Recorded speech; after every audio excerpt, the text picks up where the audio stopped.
Hello and welcome to the very first video in a short series called A Beginner's Guide to Soap Making, and today I'm going to go over the equipment you need to start making your very own soap from home.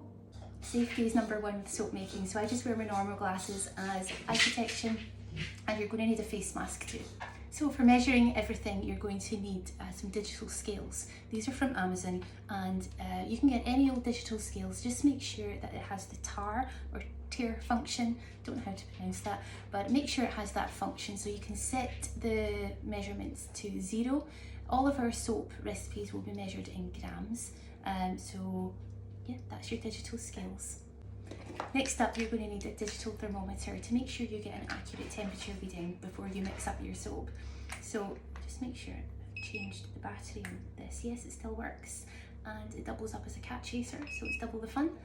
Next up is my old pal, the stick blender. I got this, I think this was from Asda, but they're available everywhere. This was about £12.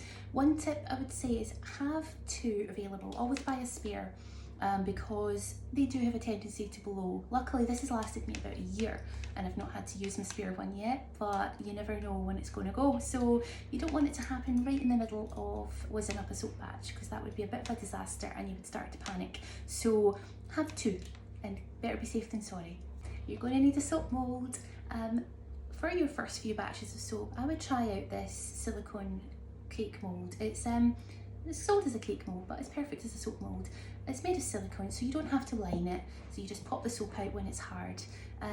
Well, if you're using something else for your soap mould, like an ice cream tub or a takeaway container, line it with some greaseproof paper. So you'll need some greaseproof paper to line it, but with the silicone stuff, you do not have to line it, so they are super handy. So yeah, a £5 from Amazon. You're also going to need a knife for cutting your soap the day after you make it. So once your soap is nice and hard and set, you want to slice it up with a knife. Again, with all the equipment, it's stuff that you'll find around your kitchen, but once you've used it for soap, that's it now, a soap thing, and it's not to be used on food again. We're going to need some gloves. Now, these gloves are really ideal because they're a bit longer.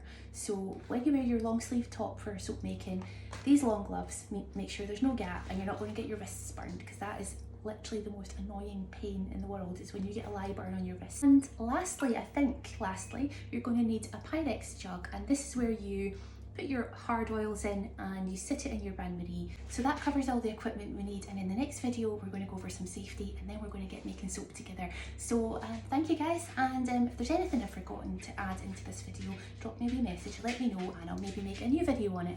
Okay, bye bye.